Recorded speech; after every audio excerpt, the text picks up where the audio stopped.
ये वीडियो देखने के बाद मैं गारंटी के साथ कह सकता हूँ कि आपको sub station A to Z finger tips के ऊपर याद होगा। इस वीडियो के अंदर हम देखेंगे 1.5 सर्किट ब्रेकर स्कीम को, इस स्कीम को किस तरह से ड्रा करते हैं और ये स्कीम किस तरह से रिलायबल होती है। और इसके अलावा हम देखेंगे कि कौन कौन से इक्विपमेंट सब स्टेशन के अंदर लगे होते हैं और वो क्या फंक्शन परफॉर्म कर रहे होते हैं। ये एक कंप्लीट सब स्टेशन के हवाले से वीडियो है। इस वीडियो को शुरू से आखिर तक लाजमी देखें और शुरू करते हैं 1.5 सर्किट ब्रेकर स्कीम को। जैसा कि आप देख सकते हैं कि ये एक बस बार 1 है और बस बार 2 है। तो यहाँ पे मैं आपको सबसे पहले तो बताऊंगा कि 1.5 सर्किट ब्रेकर स्कीम को ड्रा करने की ट्रिक क्या है। अब दो बस बार्स ड्रा करें, उसके बाद दो नोड आपने ड्रा करने हैं। ये नोड है और ये भी एक नोड है। नोड क्या होता है? जहाँ से आपकी जो पोर्शन है बस बार और इस बस बार के दरमियान में ये एक कंप्लीट पोर्शन आपका है 1.5 सर्किट ब्रेकर स्कीम। और यहाँ से जो लाइंस निकल रही हैं, ये जो पॉइंट निकल रहे हैं, ये नोड है। ठीक है, आपने ये नोड ड्रा कर लेने हैं और उसके बाद हर नोड के दोनों साइडों पे एक एक आइसोलेटर आप ड्रा कर लें। यहाँ पे भी एक एक आइसोलेटर आपने ड्रा कर लेना है। ठीक है, तो जब आप बस बार 2 की तरफ, ये बस बार 2 है, ये बस बार 1 है, बस बार 2 की तरफ आप मूव करेंगे इस नोड से, तो सबसे पहले एक CT आपने ड्रा करना है, CB ड्रा करना है और एक आइसोलेटर आपने ड्रा करना है। ठीक है, बिल्कुल इसी तरह जब आप दूसरे नोड की तरफ मूव करेंगे इस नोड से, तो CT आएगा, CB आएगा और एक आइसोलेटर जो कि हमने ऑलरेडी यहाँ पे ड्रा किया हुआ था।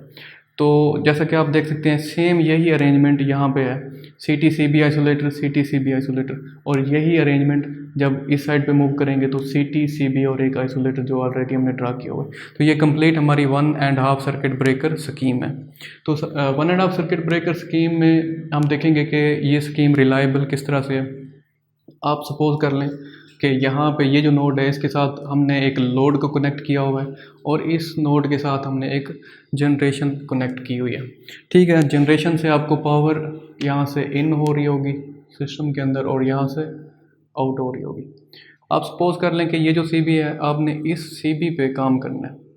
ये CB आपने ओपन किया तो अब क्या होगा कि आपका जो लोड है उसको सप्लाई कहाँ से जा रही होगी। पहले तो आप ये देख लें कि जब आपका ये CB क्लोज था तो पावर आपकी इस बस बार से भी जा रही थी और यहाँ से इस जनरेशन साइड से भी और इस बस बार साइड से भी आपके इस लोड की तरफ सप्लाई आ रही थी। यानी कि आपकी सप्लाई यहाँ से भी आ रही थी और यहाँ से भी आ रही थी। ठीक है, जब आपका ये CB हो गया ओपन तो ये सप्लाई आप क्या होगी, कट ऑफ। तो इस सूरत में आपकी जो सप्लाई है वो इस पोर्शन से आपके लोड को जाती रहेगी। यानी कि आपका ये एक ब्रेकर ओपन हो भी जाए तब भी आपके लोड को सप्लाई जाती रहेगी। बिल्कुल इसी तरह अगर आपका ये CB ओपन हो जाता है तो क्या होगा, यानी कि यहाँ से ये जो सप्लाई आ रही थी और इस पोर्शन से ये दोनों जो सप्लाई इस लोड की तरफ आ रही थी अब यहाँ से कट ऑफ हो गई। लेकिन जनरेशन क्योंकि आपकी अभी भी सिस्टम इन है तो यहाँ से जनरेशन वाली साइड से अभी भी सप्लाई आ रही है और ये CB आपका क्लोज है तो यहाँ से भी आपकी सप्लाई आ रही है। तो यानी कि अगर जब आपका ये CB ओपन होगा तो आपकी जो लोड को सप्लाई जा रही होगी वैसे जनरेशन से भी जा रही होगी इस पोर्शन से और इस बस बार वाली साइड से भी जा रही होगी। यानी कि एक ब्रेकर ओपन होने की कंडीशन में आपका लोड जो है उस पर सप्लाई डिस्कनेक्ट नहीं होगी।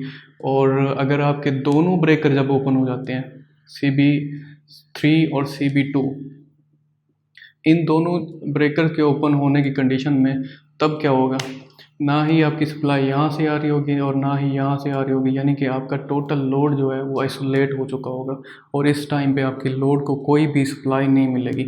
तो इस तरह से ये सिस्टम बहुत ज़्यादा रिलायबल है।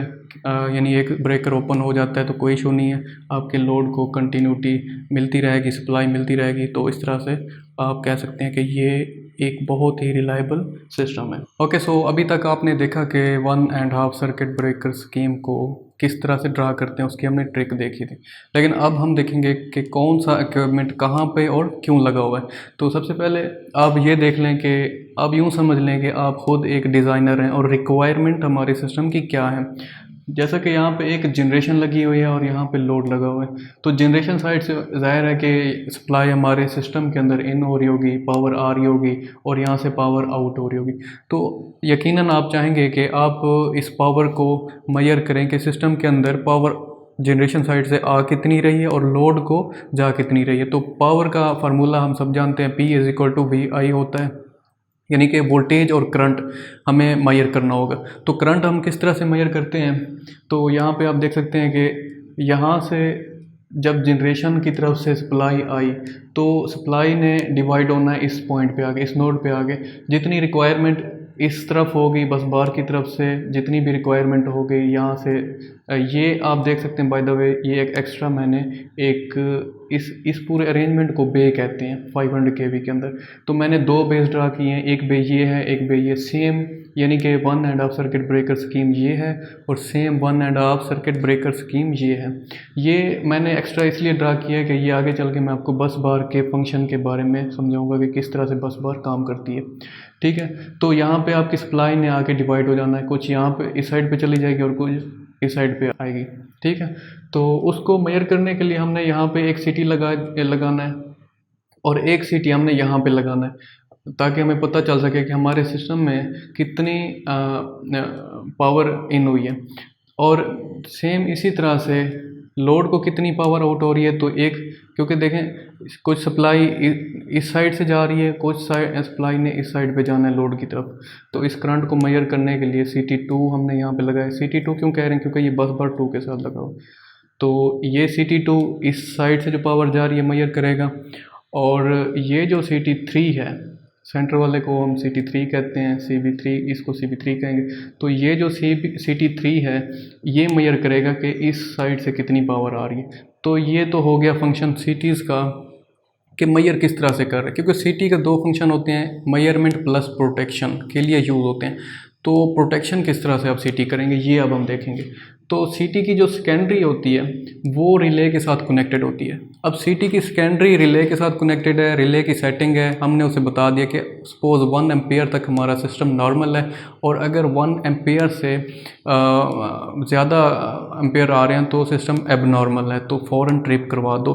यानी हमारी जो ट्रिप कोयल होगी वो फ़ौरन एनर्जाइज होगी, और हमारे जो लोड है, सपोज़ हमारा लोड है, हम इसकी प्रोटेक्शन कर रहे हैं, यहाँ पे कोई फॉल्ट आ चुका है कहीं पे भी, यहाँ पे हमारा जो लोड साइड है यहाँ पे फॉल्ट आ गया, या यहाँ पे ट्रांसमिशन लाइन है, क्योंकि लोड डायरेक्टली हमारे सब स्टेशन के बाहर तो नहीं होगा, ज़ाहिर है ट्रांसमिशन लाइन के थ्रू कनेक्टेड होगा। आप सपोज कर लें कि ये एक ट्रांसमिशन लाइन है और यहाँ पे कहीं पे भी फॉल्ट आ चुका है।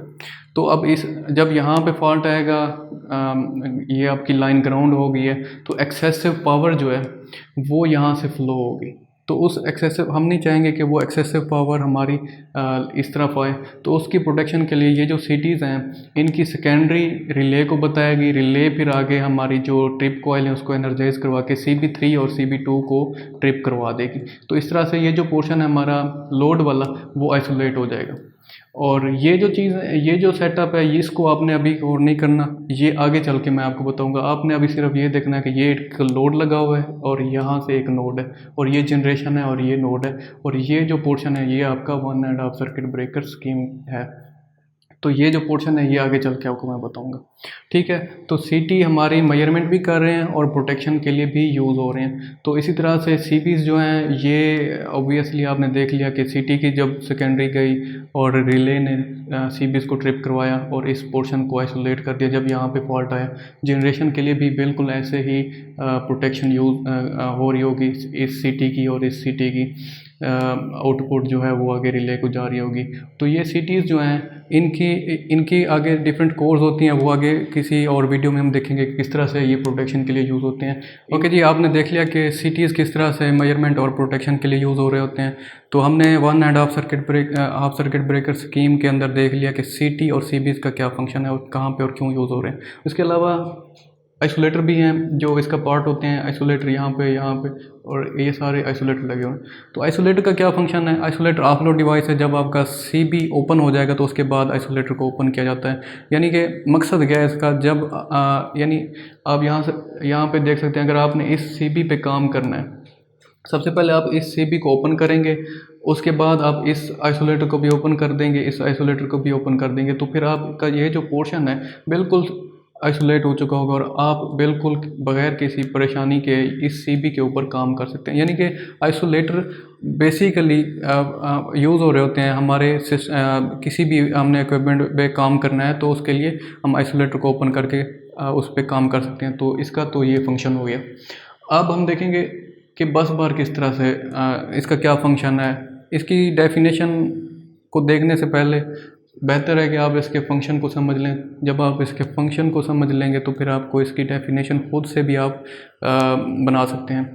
तो सपोज करते हैं कि ये जो जनरेशन है ये 150 मेगावाट की जनरेशन है और ये जो लोड लगा हुआ है ये लोड हम सपोज करते हैं 50 मेगावाट का, ठीक है। तो ये बस बार है, इसके साथ ये दूसरी बेल लगी हुई है और इसके साथ ये जो नोड है ये डिपेंड करता है, एक नोड के साथ जनरेशन हो सकती है या दोनों नोड के साथ लोड भी कनेक्ट हो सकता है। तो हम सपोज करते हैं कि 50 मेगावाट यहाँ पे आ गया और 50 मेगावाट यहाँ पे आ गया, 50 मेगावाट इस लोड पे आ गया, ठीक है जी। तो क्या होगा, 150 यानी 150 मेगावाट यहाँ से आ रहा है, इस यहाँ पे आके क्या किस तरह डिवाइड हो जाएगा, 50 मेगावाट आपका यहाँ पे आ जाएगा और 100 मेगावाट आपका इस साइड पे आ जाएगा। 100 में से 50 मेगावाट ने इस साइड पे आना है तो ये जो 50 मेगावाट इस साइड पे आएगा वो तो चला जाएगा यहाँ पे। तो 100 में से 50 ये चला गया तो यहाँ पे आपके पास जो पावर है, क्योंकि अब पावर का फ्लो डाउनवर्ड होगा क्योंकि लोड इस साइड पे कनेक्टेड है, तो 100 में से 50 ये गया और 50 यहाँ पे बच गया, ठीक है। 50 मेगावाट आ रहा है इस बस बार में इन हो रहा है और ये यहाँ से फ्लो होता हुआ यहाँ तक पहुँचेगा, ठीक है। ये आपका 50 मेगावाट आ रहा है। सेम ये जो 50 मेगावाट था यहाँ से बस बार में इन हुआ और ये इस साइड पे ट्रेवल करेगा, ठीक है। तो यहाँ तक तो आपने देखा कि बस बार में यहाँ से पावर 50 मेगावाट इन हुआ यानी उसमें यहाँ से फ्लो होता हुआ यहाँ तक आ गया। अब यहाँ से ये जो 50 मेगावाट है इसने आउट होना है, ठीक है। दो चीज़ें, यहाँ से पावर इन हो रही है, यहाँ से पावर आउट हो रही है, ठीक है। और यहाँ से भी 50 मेगावाट इन हो रहा है, यहाँ से ट्रैवल होता हुआ यहाँ से ये 50 मेगावाट आउट होगा, ठीक है। तो ये होता हुआ इस लोड को चला जाएगा और ये जो है ये होता हुआ इस लोड को चला जाएगा। तो इस तरह से आपकी बस बार जो है वो एक कॉमन पॉइंट प्रोवाइड कर रही होती है। ये एक लाइव पॉइंट होता है जहाँ से power at the same time in भी हो रही है और आउट भी हो रही है। तो मुझे उम्मीद है कि आपको बस बार का जो फंक्शन है वो समझ आ चुका होगा। और अब तक हमने देखा था 1.5 सर्किट ब्रेकर स्कीम को और अब हम देखने जा रहे हैं कि स्कीम के अलावा कौन कौन से इक्विपमेंट सब स्टेशन के अंदर लगे होते हैं। तो सबसे पहले आप जैसा कि देख सकते हैं कि लोड लगा हुआ है और जनरेशन लगी हुई है और ये दो नोड हैं। तो सबसे पहले हम लोड वाली साइड को डिस्कस करेंगे। तो लोड, क्योंकि हमारा ऐसा नहीं होता कि सब स्टेशन के बिल्कुल बाहर ही लोड कनेक्ट होता है, ये एक ट्रांसमिशन लाइन के थ्रू कनेक्शन होता है और ट्रांसमिशन लाइन आगे किसी और सब स्टेशन पे जा रही होती है और स्टेप डाउन होते होते फिर जाके लोड को मिलती है। तो यूँ कह लें कि यहाँ पे ये आपकी एक ट्रांसमिशन लाइन लगी हुई है। तो ये जो ट्रांसमिशन लाइन है ये एक डिफरेंट सिस्टम है, यानी कि सब स्टेशन एक अलग चीज़ है और ट्रांसमिशन लाइन एक अलग चीज़ है। तो जब ट्रांसमिशन लाइन पे कोई फॉल्ट आएगा तो जाहिर सी बात है कि वो ट्रांसमिशन लाइन क्योंकि हमारे ग्रिड के साथ सिंक हो चुकी है तो वो फॉल्ट जो है हमारे सिस्टम में भी आ सकता है। तो फॉर एग्जांपल अगर ट्रांसमिशन लाइन पे सर्जेस आती हैं तो वो सर्जेस हमारे सब स्टेशन में भी इन हो जाएंगी। तो उसको रोकने के लिए सबसे पहले तो हम इंस्टॉल करेंगे सर्ज अरेस्टर को, जो कि आप देख सकते हैं सर्ज अरेस्टर हमारा फेस टू ग्राउंड लगा होता है। तो सर्ज अरेस्टर हम लगाएंगे और उसके बाद हम ये जानना चाहेंगे कि लाइन जिसके साथ हम अपने सिस्टम को सिंक कर रहे हैं उसके ऊपर कितने वोल्टेजेस इस वक्त चल रहे हैं। तो वोल्टेज मेजर करने के लिए हम वोल्टेज ट्रांसफार्मर लगाते हैं, और सबस्टेशन में नॉर्मली CCVTs यानी कपलिंग कैपेसिटर वोल्टेज ट्रांसफार्मर लगे होते हैं। ये दो कैपेसिटर हैं जो कि इन सीरीज़ हैं, तो इस तरह की कुछ अरेंजमेंट होती है। ये इसकी CCVT का एक सिंबल है। तो ये वोल्टेज ट्रांसफार्मर है बेसिकली, और ये वोल्टेजेस को मेजर करेगा। और इसके अलावा इसका फंक्शन ये भी है कि जब हम इस लाइन को इस सब स्टेशन के साथ सिंक कर रहे होंगे, तो इसके जो वोल्टेजेस हैं, जो ये वोल्टेज यहाँ से मेजर होकर हमें मिल रहे होंगे, वो सिंक्रोनाइजेशन के लिए भी इस्तेमाल होंगे। और इसके अलावा हमारे सिस्टम के अंदर हम जानते हैं कि substation to substation हम कम्युनिकेशन कर रहे होते हैं, पावर लाइन कैरियर सिग्नल्स होते हैं। तो वो हाई फ्रिक्वेंसी सिग्नल्स जो होते हैं वो हमारी ट्रांसमिशन लाइन से सब स्टेशन में एंटर हो सकते हैं। तो हम यकीनन उन हाई फ्रिक्वेंसी सिग्नल्स को ट्रैप करने के लिए लाइन ट्रैप्स लगाएंगे। लाइन ट्रैप्स क्या होता है, जो कि इंडक्टर और कैपेसिटर पैरेलल में लगे होते हैं। LC सर्किट होता है, और इस LC सर्किट की हम एक ख़ास तरह की ट्यूनिंग करके हाई फ्रिक्वेंसी सिग्नल्स को यहाँ पे ट्रैप कर लेते हैं, जो कि आगे हमारे सिस्टम की तरफ मूव नहीं कर सकते। और जबकि ये हमारी जो पावर फ्रिक्वेंसी होती है 50 हर्ट्ज़ नॉर्मली, उसको ये अपने में से अपने अंदर से गुजरने देता है, जो कि हमारे सिस्टम में नॉर्मली एक नॉर्मल सिस्टम के तौर पे इन हो रही होती है। ओके जी, लाइन ट्रैप के बाद डिस्कनेक्टिंग स्विच यहाँ पे लगा होता है। डिस्कनेक्टिंग स्विच बेसिकली जहाँ पे भी हम लाइन के साथ सब स्टेशन को कनेक्ट करने लगेंगे, तो वहाँ पे हमारा DS with ES disconnecting switch, जो कि एक आइसोलेटर होता है, और वे उसके साथ एक अर्थ स्विच लगा होता है। इसकी ये दोनों आपस में मैकेनिकली कपल्ड होते हैं। जब DS ओपन होगा तो अर्थ स्विच हमारा क्लोज होगा। तो इसका मकसद क्या है कि जब हमने लाइन को ओपन कर दिया, तो हम नहीं चाहते कि किसी भी तरह गलती से भी लाइन साइड से हमारे सिस्टम में कोई भी सप्लाई इन हो। तो अगर हमारा DS ओपन होगा तो अर्थ स्विच क्लोज होगा। अगर गलती से सप्लाई आ भी जाती है तो वो अर्थ स्विच जो है उसको ग्राउंड कर देगा। तो ये एक इजाफी आप कह सकते हैं कि एक प्रोटेक्शन हमारे सिस्टम में लगी होती है। ओके, सो DS ES के बाद हमारा सबस्टेशन वाली साइड पे पैरेलल अरेंजमेंट के साथ शंट रिएक्टर लगा होता है।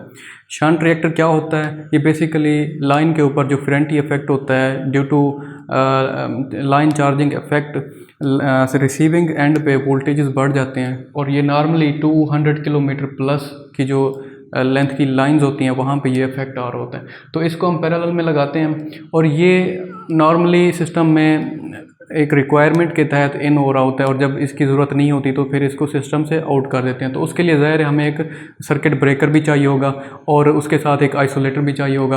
और क्योंकि शंट रिएक्टर एक बड़ा इक्विपमेंट है, तो उसकी प्रोटेक्शन के लिए हमें एक सर्ज अरेस्टर भी चाहिए होगा। तो जैसा कि आप देख सकते हैं, शुरू में हमने एक आइसोलेटर लगाया, फिर CB लगाया, CB के और line to phase to ground जो एक हमने सर्ज अरेस्टर लगाया हुआ है, और शंट रिएक्टर लगा हुआ है, और उसकी न्यूट्रल जो है ग्राउंड की हुई है। तो ये तो हो गया हमारा लोड साइड का अरेंजमेंट।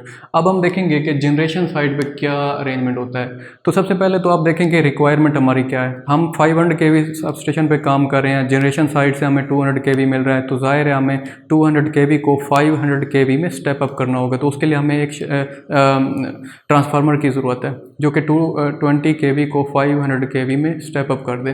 तो उसके लिए हमने यहाँ पे एक ट्रांसफार्मर लगाया हुआ है।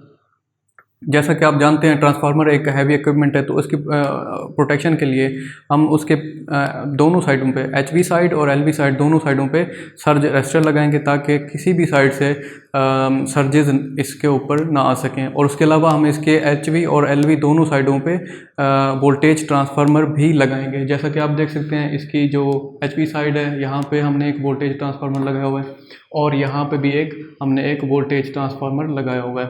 तो ये voltage transformer basically DS ES के इस साइड पे इसलिए लगा होता है कि अगर हमारा सिस्टम DS ES हमने ओपन कर दिया, ये DS भी ओपन कर दिया, और हमने इस ट्रांसफार्मर पे काम करना है, लेकिन फिर जब हम इस जनरेशन को सिस्टम के अंदर इन करने लगते हैं, तो उससे पहले हमें यहाँ इस पोर्शन के, ये जो पोर्शन है इस साइड के, हमें वोल्टेजेस रिक्वायर्ड होते हैं सिस्टम को सिंक्रोनाइज करने के लिए। इसलिए CCVT यहाँ पे लगा हुआ है, और ये CCVT यहाँ पे लगा हुआ है। लेकिन जो बेसिक रिक्वायरमेंट है वो ये है कि ट्रांसफार्मर होगा, उसके दोनों साइडों पे सर्ज अरेस्टर होंगे, और दोनों साइडों पे ही वोल्टेज ट्रांसफार्मर होंगे। और DSES यहाँ पे लगा हुआ है। जैसा कि मैंने आपको बताया था, जहाँ भी हम लाइन के साथ, क्योंकि जनरेशन के आगे इस साइड पे ज़ाहिर है ट्रांसमिशन लाइन होगी और आगे फिर जाके कहीं जनरेशन होगी, तो DSES हमने लगा दिया यहाँ पे। लेकिन आप देख सकते हैं यहाँ पे मैंने लाइन ट्रैप लगाया और यहाँ पे नहीं लगाया। ये बेसिक रिक्वायरमेंट होती है, सम टाइम लगा भी देते हैं और ये डिपेंड करता है। अगर यहाँ पे हमारे पावर लाइन कैरियर जा रहे हैं तो ये डिपेंड करता है, हो सकता है हम जनरेशन साइड पे जो सब स्टेशन होगा वहाँ पे हमने लाइन ट्रैप लगाए हों, तो ये डिपेंड करता है रिक्वायरमेंट के हिसाब से, ठीक है। तो ये था हमारा पूरा एक सब स्टेशन का अरेंजमेंट। और एक और चीज़ जो रह गई यहाँ पे, आप देख सकते हैं कि बस बार के साथ भी वोल्टेज ट्रांसफार्मर लगा हुआ है, बस बार 1 के साथ भी और बस बार 2 के साथ भी। ये भी बेसिकली बस बार के वोल्टेजेस को मेजर करने के लिए यूज़ हो रहे हैं और उसके अलावा ये सिंक्रोनाइजेशन के लिए भी यूज़ हो रहे होंगे। तो ज़ाहिर है अगर हमने इस CB को क्लोज़ करना है तो ये सबसे पहले रेफरेंस के तौर पे इसके वोल्टेज लेगा, उसके बाद इसके पास रेफरेंस के तौर पे ये वोल्टेजेस होंगे, या फिर रेफरेंस के तौर पे इसके पास ये वोल्टेजेस होंगे, या फिर ये वोल्टेजेस होंगे, ठीक है। तो ये जो रेफरेंस के तौर पे ये वोल्टेजेस हैं, ये इसने लाजमी लेने होते हैं। तो ये आपने पूरा एक अरेंजमेंट देख लिया जो कि कंप्लीट सब स्टेशन का अरेंजमेंट है। फिर भी अगर आपको कोई चीज़ समझ ना आई हो तो आप कमेंट सेक्शन के अंदर आगे मेरे से पूछ सकते हैं। वीडियो अच्छी लगी हो तो लाइक करें, शेयर करें और सब्सक्राइब करें।